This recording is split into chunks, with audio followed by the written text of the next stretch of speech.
Doodlebud here. Today we have a very special pen from Magna Carta. Now, I purchased this one recently. This is the Mag 600. The big deal with this one is it's a modern pen with a gold flex nib and supposed to be close to a vintage flex feel on a modern pen. I've used it. It took some tweaking and adjusting. It wasn't perfect out of the box, but I got it writing quite well, and it's very, very nice. However, Goldspot and Magna Carta have been chatting, and they came up with this model. This is the Mag 650. So a little change to the body style. I really like this. I think it's a perfect mix of modern and vintage look, but they've also made some improvements to the nib. And the moment I inked the pen, I noticed the difference right away. So it has the ebonite feed, it has the gold flex nib, but Hiran, who is from Magna Carta, has been hard at work refining it and improving it, and I noticed the improvement right away. This is going to be in my top 10 list for 2024,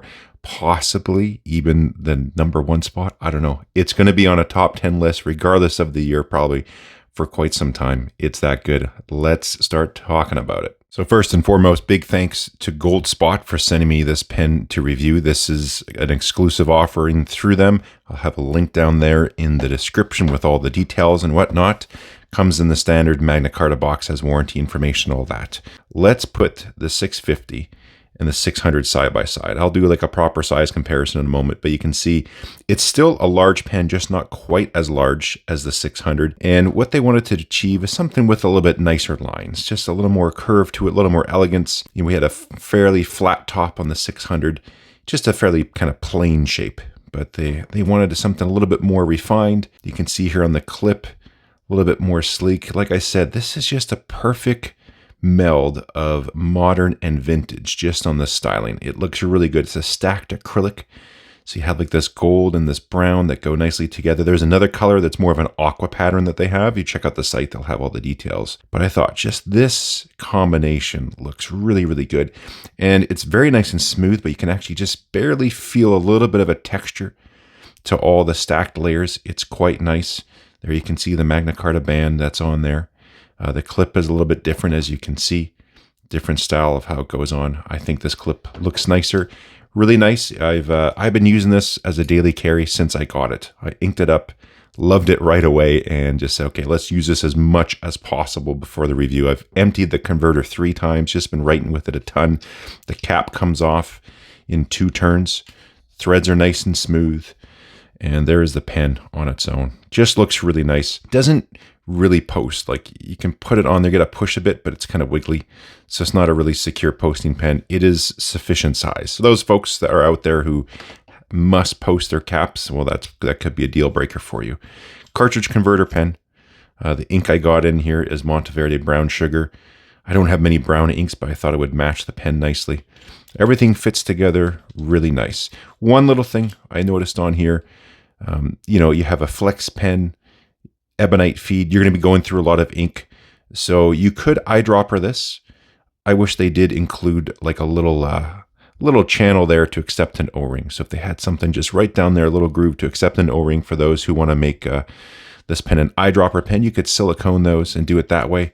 But that'd be one little suggestion I would have, just to make eyedropping, just, you feel a little bit more secure. It's not going to leak on you. Let's show you the top of the cap. This is kind of neat. Just very, finishes off nice and flat, but that sparkle at the top, I think it looks really good with the gold trim. It's nice. The clip works great. I've been carrying this in a pocket in a suit jacket and different blazers and stuff like that. Goes on really good. You do have a good difference between the main pen body and the cap. One thing I noticed when I go to slip this into a pocket, it'll kind of hit the edge here first and then it'll go to the clip. It still clips nice and securely into a vest pocket or whatever you're using, a jacket or shirt. But just thought I'd point that out. Everything on it feels great. It really, really feels nice. I find the styling is much better. This is still a nice pen. It's quite big and, just sort of blocky. This has a nice elegance to it. The grip section is quite nice.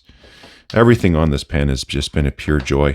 You don't have as much of a step down here, so it's nice and smooth. Just more classical sort of fountain pen style. Especially, this thing just looks vintage to me. Well, I took this outside in the sunlight just to show what it really looks like. I'll give you a sneak peek of that right now.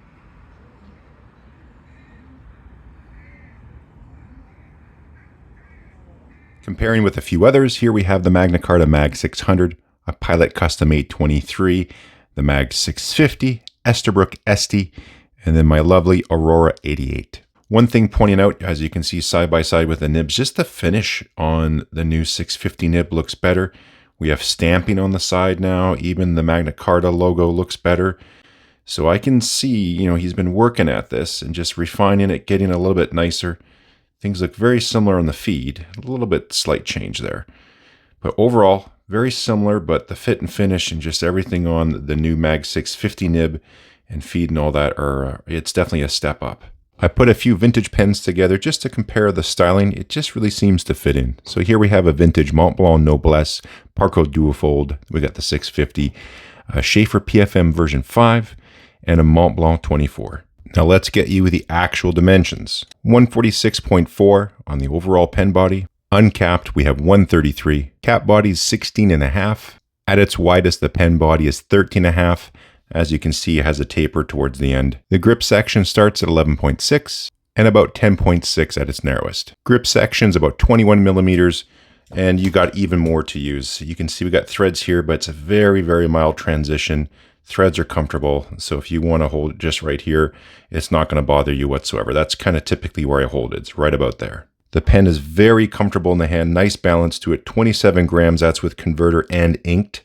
13.25 in the cap, and so that's leaving us about 13.8 in the body. Here's a quick little comparison between the Pilot 823 and the Mag 650. Just thought I would do this for anyone who's thinking about getting one of these. There's a good reference for you. The part everyone probably wants to see is the writing sample. So to do that, I've inked this pen up with Monteverde brown sugar. That's the ink I've used since I got the pen, and I've just been refilling it. It's working quite well. I didn't know how this ink would do with flex. Usually you need an ink with a very low sort of surface tension to keep the flow going, but the feed has been doing a great job, and I just bumped the camera. Hope that's okay. So let's get writing with it.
Get you up close and give you some comments. Writing with this, I noticed the improvement instantly. It is softer, it's smoother, the flow is better, the alignment is better, just everything is much, much better on this 650. It keeps up, it rarely misses. Every now and then if you go too fast, you're asking too much from the pen. Of course, like any other pen, it will railroad, it'll miss a little bit. But as long as you're not going too fast, there's no problems. It's fun just even for everyday use. As I said, I carry this as pretty much the only pen I use for a week. And I loved just even doing regular printing and regular writing with it. In my other book here, I was just even doing to-do lists, things I had to do and take care of. I did it all with that pen. I like it just for the printing. It gives everything just a little bit of a flair, makes it stand out a little bit more. If I wrote that with just a regular pen, it would still look nice, but with that little flex and stuff like that, it really looks sharp. By the way, I did some testing. This is that campus paper, the Kokuyo I just reviewed the other day. I wanted to see how this did with flex. This thing does great. Let's go through the final details of this pen. So on the Goldspot website, this is a Goldspot exclusive. This is the 650 in amber. It lists for $450 US. It's a pricey pen. It ain't cheap by any means, but it is a noticeable improvement over the 600. Had I known Goldspot would be sending me this, I wouldn't have bothered with the 600. This is superior. Still a good pen. Wasn't as good out of the box. It took some tinkering. I had to put some time into it even after review. I really took the pen apart. spent some time with the nib and feed. Now it writes wonderfully. It's really fantastic. This is still even better than where this is at right now. And this was just straight out of the box. I like the styling, all those improvements. I think it looks classy, like just with these other pens. It really looks nice. It's got the style, it's got the colors, all that sort of stuff. That really helps. This one, it just sort of stands out because it's big and bold, but just everything has been improved on this new 650. Things, like I said, I would like to improve on the pen. I do wish they made it accommodate an O-ring. That's just like a little extra added thing. One little thing I noticed here on the cap. Now, it's not a problem, but I'm just pointing it out because it could be. These little edges, they're not sharp, but they could do with a bit of a chamfer on them. And it's not a problem right now. The only reason I say that is when you have crisp edges like that, again, they're not sharp, but they are more prone to chipping.